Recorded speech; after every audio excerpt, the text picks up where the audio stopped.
നമ്മൾ അനാഥരാണ്, ഗുണ്ടകളല്ല.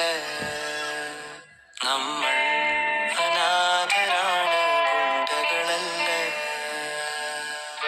എന്തിനാടാ കൊന്നിട്ട് ഇയാളുടെ മകളും നമ്മളെപ്പോലെ തന്തയില്ലാതെ ജീവിക്കാനാണോ? നമ്മൾ അനാഥരാണ്, ഗുണ്ടകളല്ല. നമ്മൾ അനാഥരാണ്, ഗുണ്ടകളല്ല. ജനിച്ചു വീണന്നു തന്നെ അച്ഛൻ മരിച്ചെന്ന ചീത്തപ്പേര്